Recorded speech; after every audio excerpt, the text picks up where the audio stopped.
and welcome to Mill Valley Film Festival's evolution of Latinas' roles on screen. My name is Yolanda Machado. I will be your moderator today. I'm also a freelance film critic for The Wrap. So let me introduce our panelists. Gina Torres has spent the past 30 years establishing herself as a force to be reckoned with, both on and off the screen. Known for her award-winning role as Jessica Pearson on USA Network's hit original series Suits, Torres broke boundaries when in 2019 she became the first Afro-Latina to create, star in, and produce a TV series, Pearsons, which saw her Suits character take on the world of Chicago politics. The role of Jessica was a life-changing one, earning Torres an Alma Award, an Imagen Award, as well as multiple additional Imagen nominations, and the National Hispanic Media Coalition's Award for Outstanding Performance in a Television Series, and the Visionary Award from the LA Femme Film Festival. Torres's most notable TV credits include Alias, Firefly, Angel, and more, and she can be currently seen on Fox's 911 Lone Star portraying paramedic Captain Tommy Vega, which will be back in January. Welcome, Gina. Yay! Thank you. Wow, that's quite a resume. It's crazy when all that's put into one place. Nice to be here. I'm so happy to be here with all of you. And our next panelist is Carla Hull. She began her career as a casting director on the film Man on Fire for director Tony Scott. Since then, she has been responsible for casting such notable films such as Coco, Miss Bala, Icebox, Los Infiltrados, The 33, A Better Life, and such TV shows as Narcos, Narcos Mexico, Los Spookies, Selena, and Gentified, and many more projects. She has just been welcomed into the Academy of Motion Pictures Arts and Sciences as a new member as well. Welcome, Carla. Oh, thank you. Thank you for having me here. And next is Lissette Feliciano, a writer, director, actor whose film Women is Losers is one of the films playing at this festival. She is a graduate of NYU's Tisch School of the Arts, whose work often centers on socially conscious narratives, and she grew up in the Mission District of San Francisco. Welcome, Lissette. Yay. Thank you. I'm so happy to be here. Thank you all for participating. I'm so excited to get this discussion started because often I'm talking to myself about these things. Let's see. What was the first Latina you saw on screen? Let's start with you, Carla. The first Latina I saw on screen was probably Rita Moreno, West Side Story, which was a while ago, but not for many years. But yeah, probably her. Yeah. And what about you, Gina? Who is the first one? You know, I was thinking about that, and my first thought was Rita Moreno in West Side Story, and probably really the first time I saw Rita Moreno was in Electric Company. Yes. She was teaching me how to read on Electric Company, but also having Cuban parents. I was watching a lot of Telemundo and Univision, channels 41 and 42 or 47 in New York City. So I was watching all of those variety shows as well. Iris Chacon was a big part of my weekends.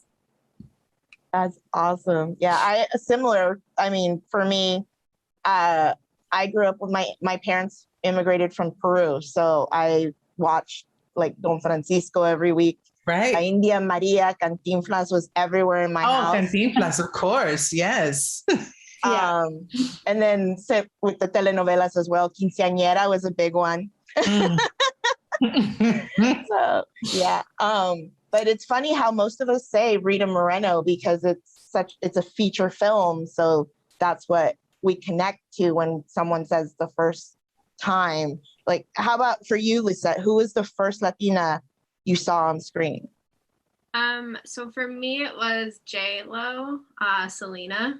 That was the first time I think I saw someone that had like a vibe to everybody that I'd kind of grown up with on like a screen that was bigger than like my living room screen. So that was a really impactful moment for me.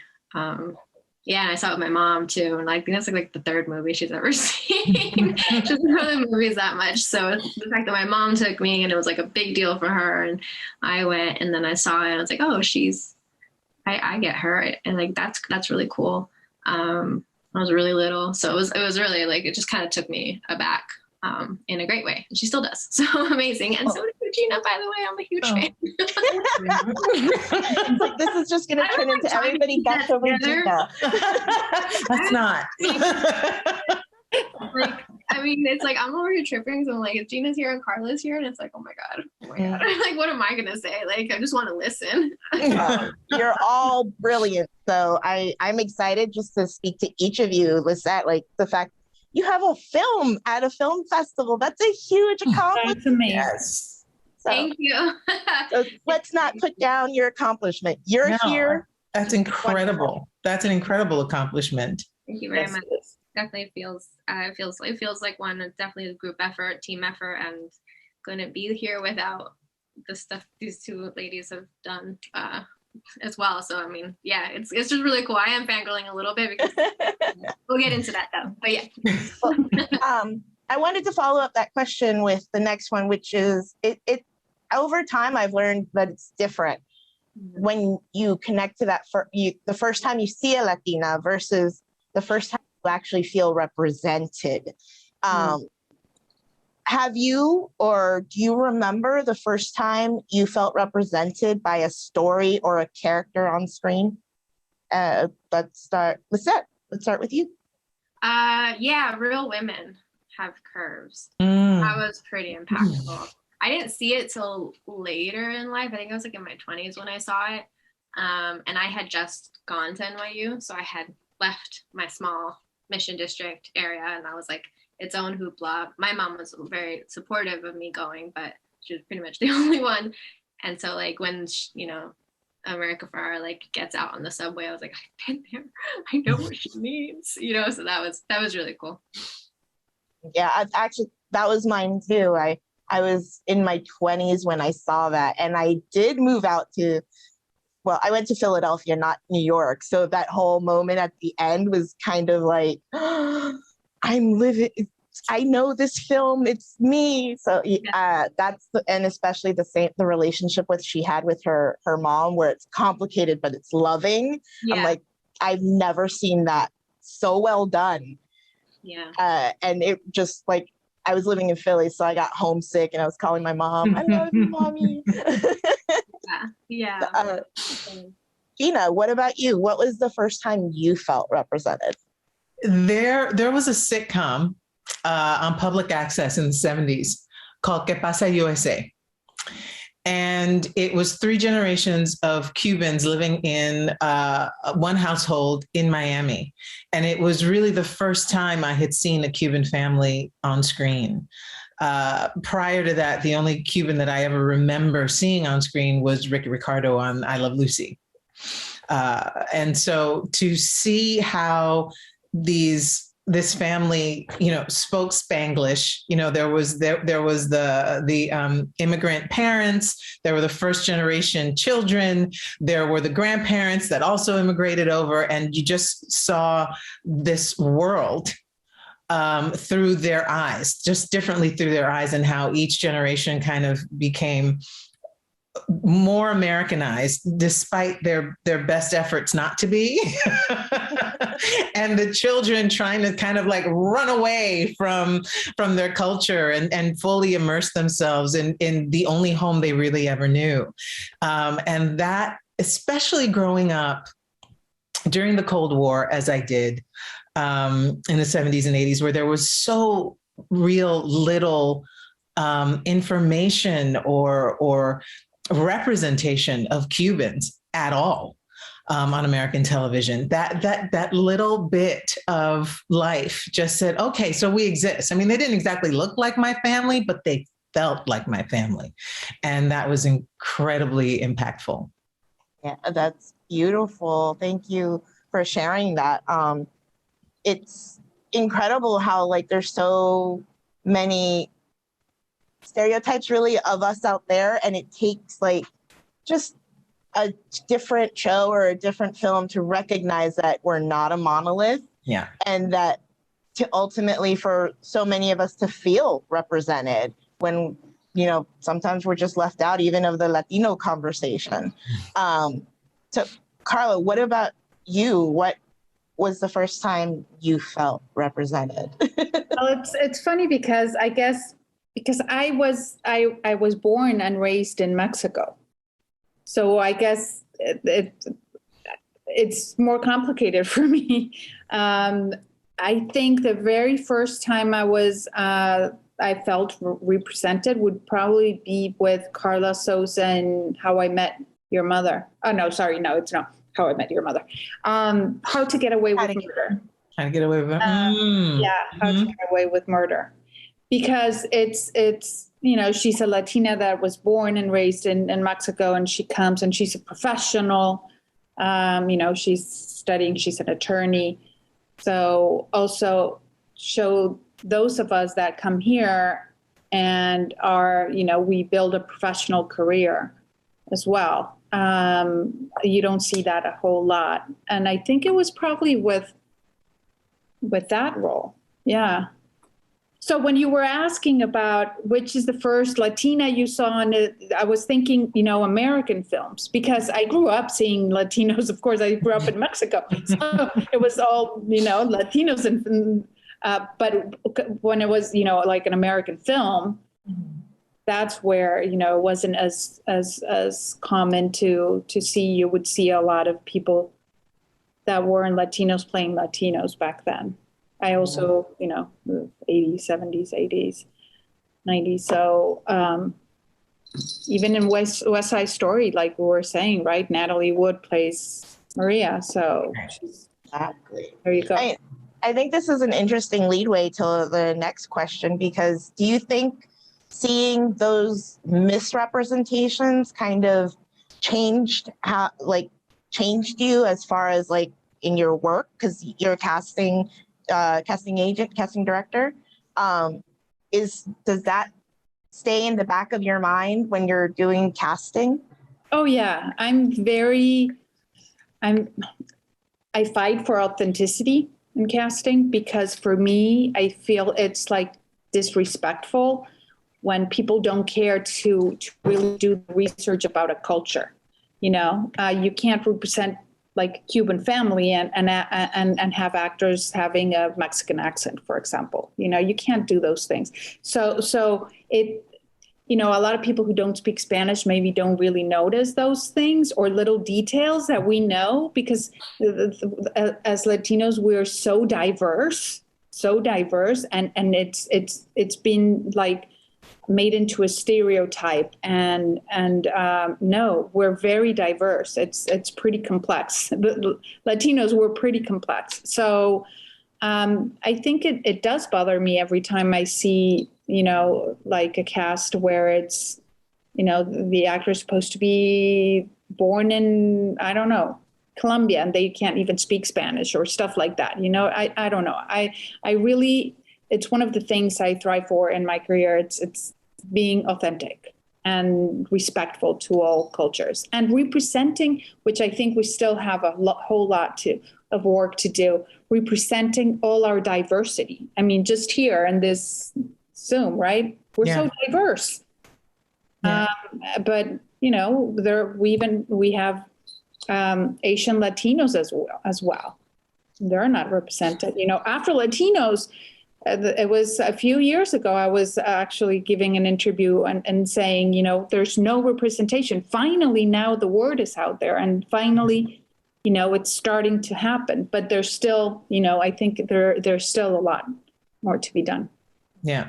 You know, there was no, you say the word is out there. We finally got a name. This is what I was saying 30 years ago. There was no subcategory, so to speak, for Afro-Latino. Again, we've been around forever. It's nothing new, but what you saw of the Latino community, of the Hispanic community, was like 10% of who we are, of the vastness of who we are. And so that's been one of the incredibly frustrating parts about going in for a Spanish speaking role and being able to speak Spanish much better than my Caucasian looking counterpart, but then there's no frame of reference. There's no landing place for someone that looks like me in that world. And so finally, after all of these years, they can, somebody opened a damn window into what we all look like. And we slowly but surely are being represented in all of our hues and all of our fabulousness and everything that we have to bring. Because, when you talk about Latino America, historically speaking, I remember having this conversation years and years ago. It's like everybody stopped there. Some of the busiest ports of call or all the way, down the line. And so we are a great mixture of such great cultures. And we want to be able to see that. Yeah, no, completely. That was a round of applause. I mean, I know. But Gina, to what you were saying, sorry, the Afro-Latino term wasn't out there. And still, me as a casting director, many times I post breakdowns, Afro-Latino, and agents still don't quite get what an Afro-Latino is. So they'll submit either Latinos or Black actors, but it's still in the works, let's say, Yeah. It's incredible, but yes, there's still a lot to be. It's a process. Been a long process, but it's starting to move faster. Yes. Yeah. So, Gina, just to jump forward with that one, because I was wondering if that was kind of like an inspiration for Carla to jump into casting that way. What was the inspiration for you to work in film and television? I just wanted to be a part of the world. I just desperate. It was ever since I was a kid, I consumed movies and I consumed television shows, and I wanted to crawl into that little box and be a part of all of those worlds. It didn't matter to me. It was comedy, drama, sci-fi, action. I just wanted to be a part of it and to hopefully make people feel the way they all made me feel. So I can't say it was any one particular thing or any one particular performance. It was this passion and this need that, and I still have it, this need to mirror our humanity. Right. And to show the best of us and the worst of us and the in-between and the ugliness and the beauty of who we are and who we could be, and hopefully learn in the process.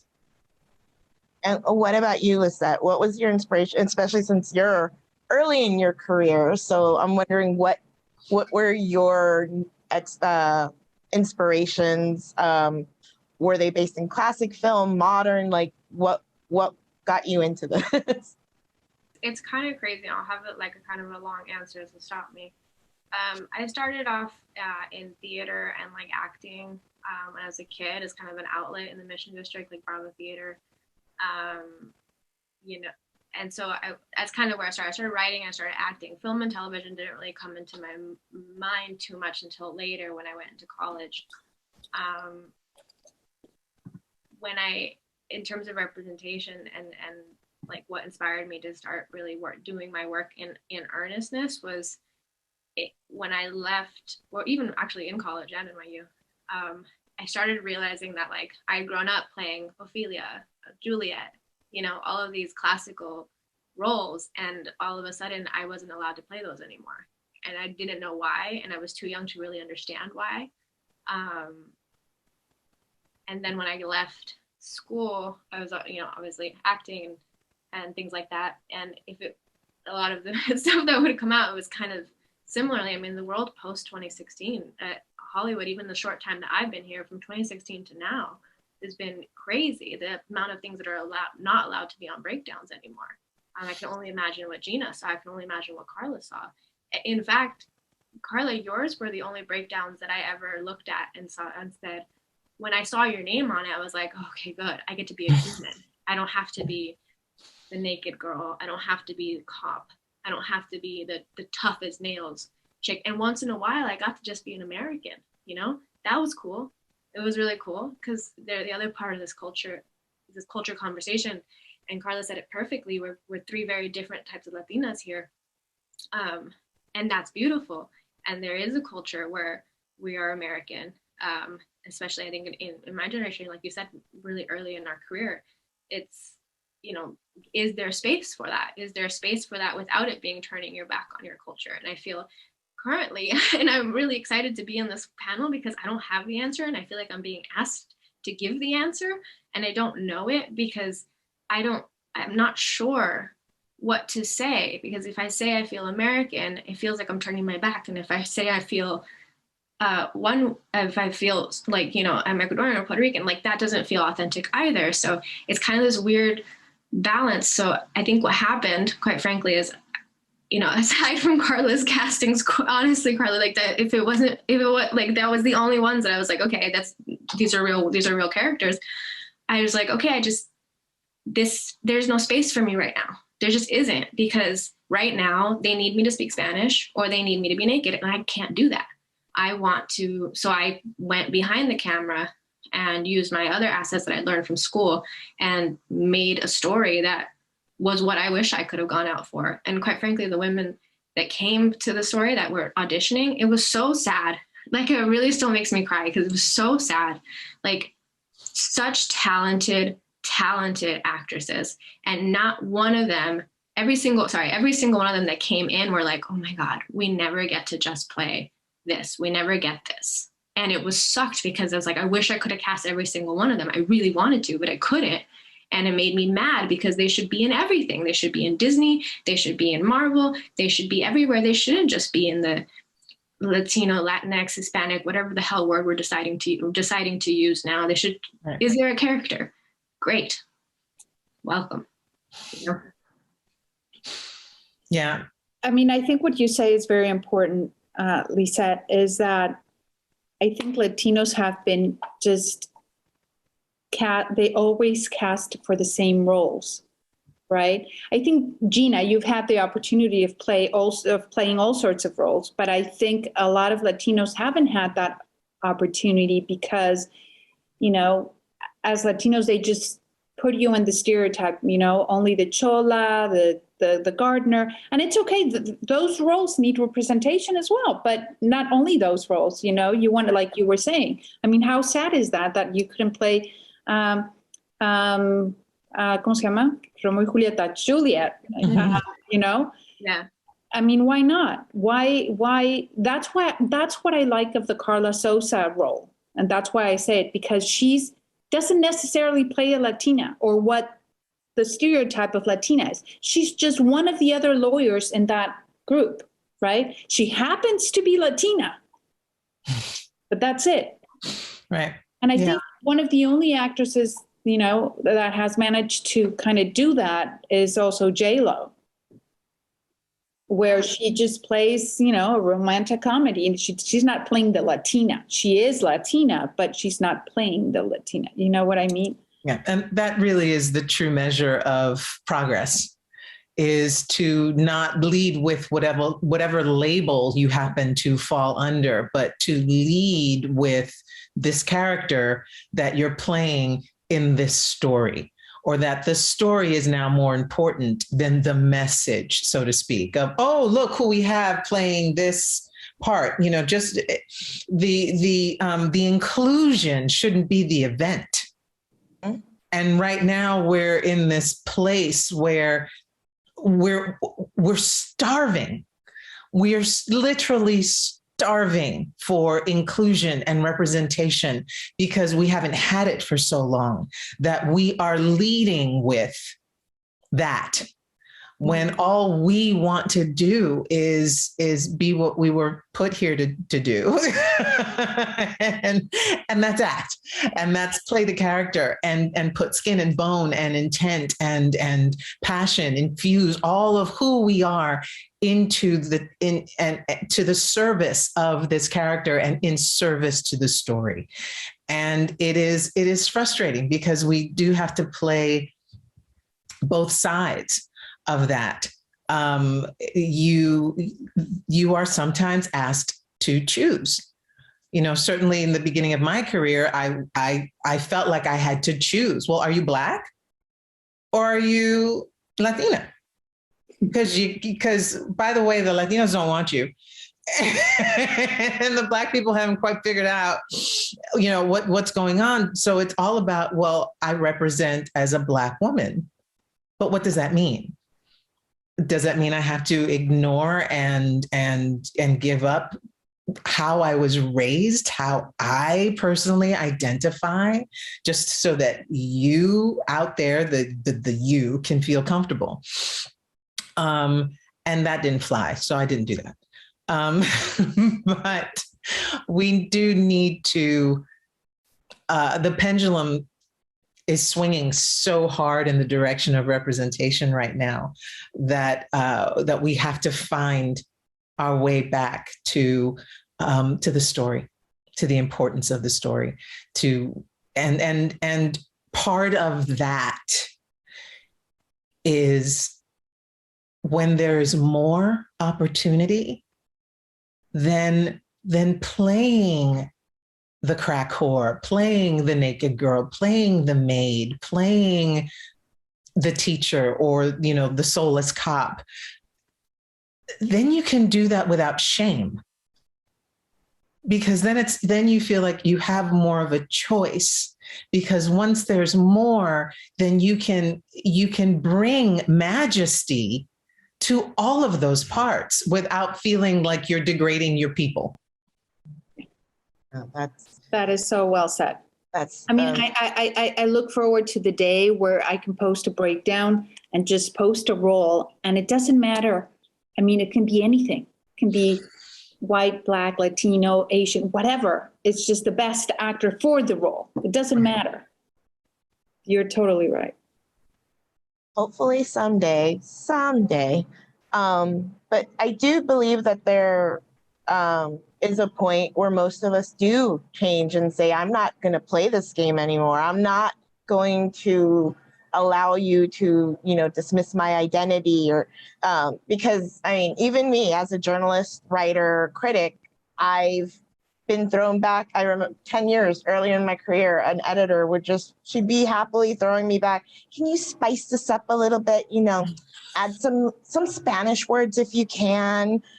And because I needed the job, I would, sure, inwardly, raging, but at that point, speaking up would have just gotten me fired. And there was a turning point where I was like, I just can't do this. I can't do this anymore. This is ridiculous. And I've become way more outspoken, and definitely I fight for representation. That's what I'm known for on Twitter. So I'm wondering, was there a project that changed you, or was it just kind of how everything's thankfully starting to evolve? I think I'll go. I would have to say that Suits changed, not me necessarily, but the visibility that Suits had, in terms of it reaching a much broader spectrum of audience. That helped. That helped a great deal. Up until then, I was well known for a lot of sort of cultish programs, and here and there. And I was, I was everybody's favorite house guest. I've shown up on every show imaginable. But Suits was home for over 6 years, almost 7 years. And the kind of character that I played, Jessica Pearson, she was just Jessica Pearson. She was just this beast of excellence and ferocity and couture. And it didn't matter who her mama and her daddy were. It was all you cared about is what she brought that day. And that was incredibly powerful and incredibly empowering. Is there a project for either Carla or Lissette, or was it, again, just the evolution right now that's happening? Could I go? So for me, like you were saying, for me being a casting director, it's funny, but I've also lived through the in a different way, in the sense that, you know, because you're Latina, and it's been with me, you're Latina, you can only cast Latino projects or Latino roles. That's it, right? And it's funny because it's kind of still the same. It hasn't changed that much. But what has changed is that when I moved here to LA in 2007, there were only, you know, they would hire me only for the very few Latino roles for each project, right? So they would hire me to cast the 2 Latino roles that the show had. And that happened for many years until finally they hired me for The Bridge season 2 for the whole thing. And it was like, really? You know, I couldn't believe, I was like, oh my God, I actually get to cast the whole thing, even the American roles, which, funny enough, you know, sometimes those are a lot easier than many of the Latino roles I have to cast. And then came Narcos, and Narcos 2, they hired me for the whole thing. And that's where things started changing. And that's where I, you know, started like speaking up and saying, no, I don't do just one role or 2. If you're going to hire me, you're going to hire me for the whole thing. And still nowadays, you know, one time talking to a good friend of mine, Carmen Cuba, who's also a casting director, when I told her, you know, that they did this a lot, they will only hire me to do cast Latino projects because that's the only thing, being a Latina, I can cast. She was like, that's racist. You should just speak up and say it. And now I'm speaking up and I'm saying, you know, whenever that happens, I'm like, you know, no. Because like you, Gina, I'm a casting director. It doesn't matter what I cast, whether they're Latino, what it's a creative thing. It's not, you know. So yeah, that's me. Sorry. No. Lissette, did you want to add something? Oh, I mean, it's so hard to add anything because they're so brilliant, but it's just, for me, I'm going through it currently. So I guess maybe I can add that as like, this is my no more project, you know, making the choice to step away from in front of the camera for a few years so that I could do this behind the camera, and now coming back in front of the camera has been really interesting because it's like been the big shift since the last time I was really out. There's like more spaces, you know, like Jenna Ortega is Wednesday Addams, like that stuff was not available even 5 years ago when I was out, you know. It's like, it's really, really cool. But for me, it was this project in particular where it was not, the breakdowns, I never, you know, like not breakdowns like the casting, but when I'm writing the scripts, I don't write with their age or ethnicity. I try to stay away from that just because for some reason it just helps other people. Like, I feel like the second you put in the race or the ethnicity, it's like, that's it. No one can see past that. And it's so frustrating. So I just didn't put that in there. And then even like what I'm struggling to say is because I'm currently going through this now where it's like the film has Latino people in it, obviously, but I don't point it out. It doesn't discuss it. The only culture that's actually pointed out and discussed because it's a cultural standpoint about the Chinese Exclusion Act is the Asian culture, which I also grew up in. And it's been really funny like seeing how it's being received currently, because like there's no way to stick it in a box. There's just no, like, people are trying in a lot of ways, and it's kind of really funny to see people try to put an octagon into a square. And it's like, I think that is really this generation coming up is like, we're kind of everything, and you just kind of have to deal with it. And I've had to speak up. I've had to speak up to some really scary people and be like, I'm sorry, but this isn't representative of the story. It's not how I feel. And I know who I am, and I don't need to perform Latinidad for anybody. Mm-hmm. Just, I'm here. That's all you need. We're here. Yes. I love that. And I love that you've learned it early. I mean, yeah, I took it for a little longer than I wanted to for the sake. I have a daughter, so obviously I had to be employed at the time. Yeah, because it's a privilege. I have that privilege, right? And I have that privilege born on the backs of women like you guys. So I mean, I don't say that like in any way, like, oh, this should have been. No. I know that I can do this because Gina Torres exists, because Carla Hool exists, because Yolanda Machado. I can speak up and not be worried about being fired. I mean, in a way I still am, but not as much to the level as I'm sure that you both have went through. So that's because of y'all. Yeah. Well, that was beautiful. God, you guys are like really there's several of these comments that are making me tear up. You three are amazing. So I'm going to start to close this up because I don't want to take that much more of your time. And we've talked so much about what it means, the evolution of Latinas on screen, about your personal histories. I want to know how, and this isn't so much as give me the answer as how do you see how we can move on just beyond talking about representation and just rather making impact happen. The Annenberg just released another diversity report, and there is not a single studio that exceeded 4% leading role representation across the board. And these are studios that have over 100 films a year. Like, talk about disappointment. Warner Brothers was negative 1%. Okay.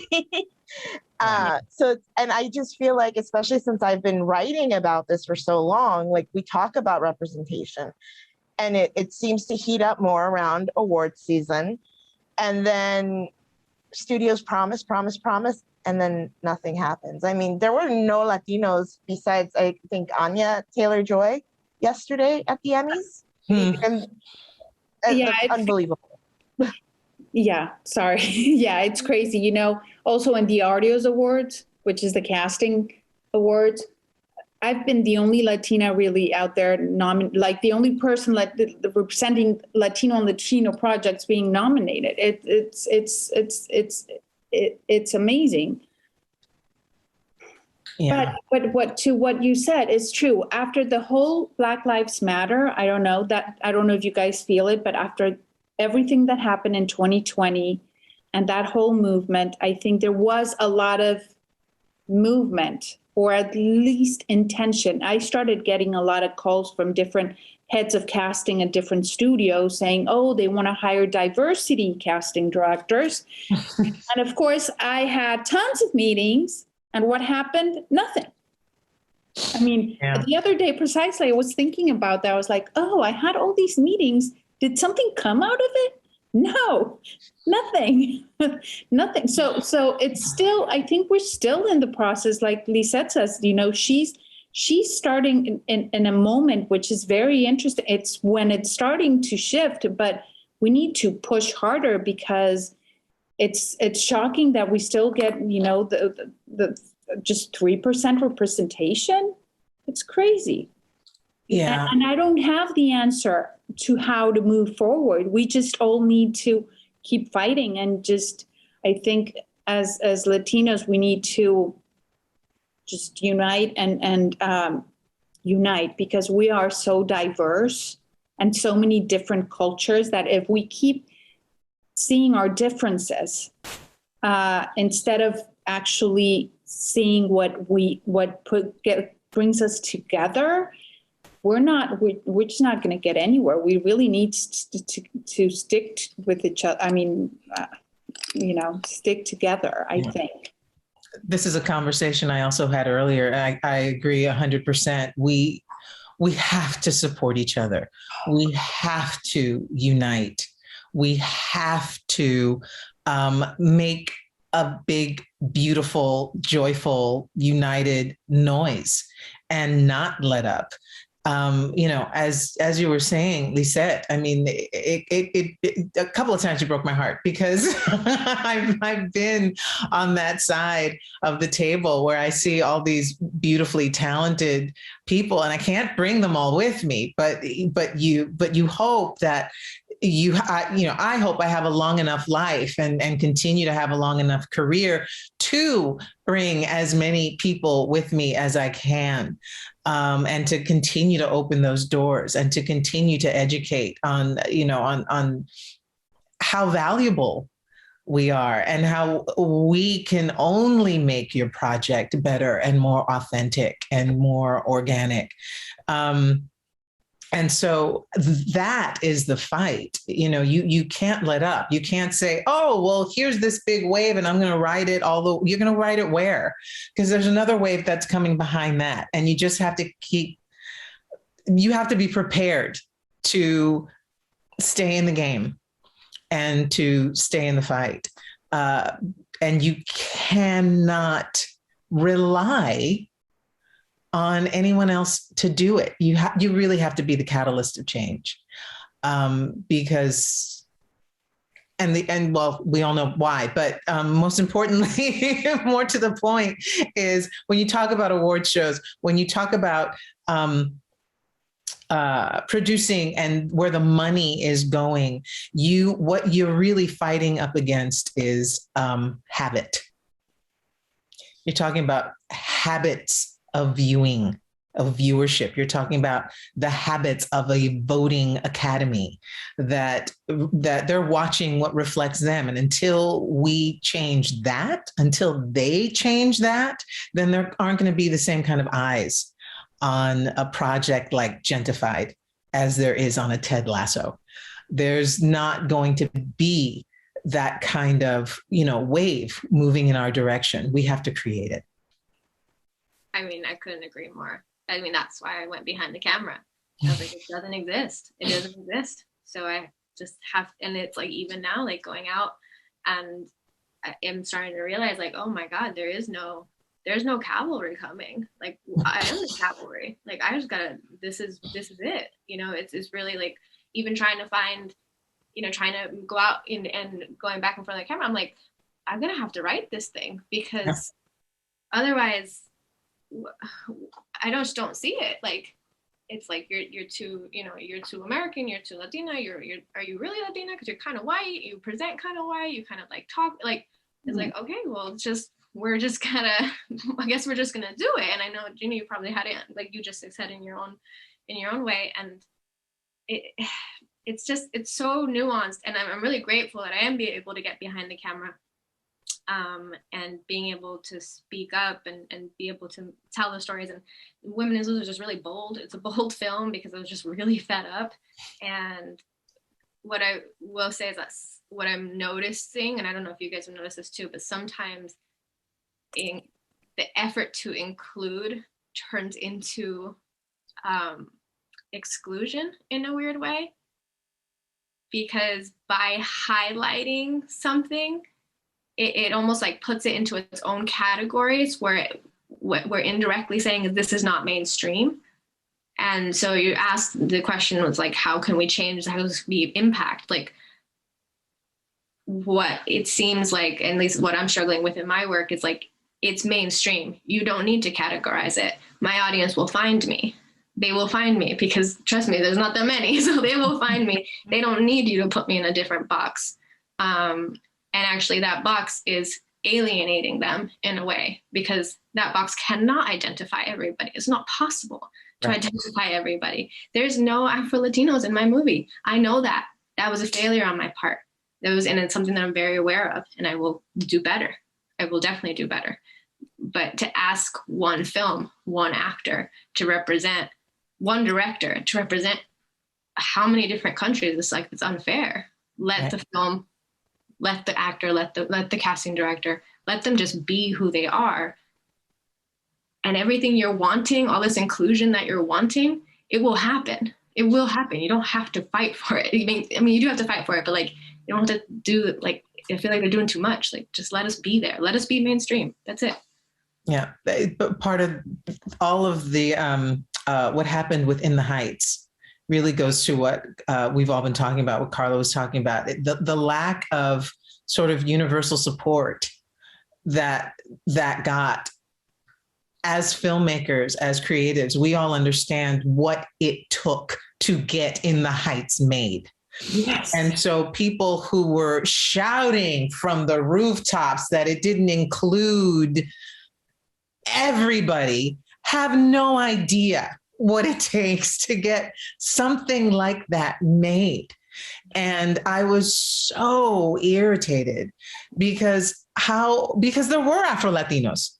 Yes. But now you want to nitpick.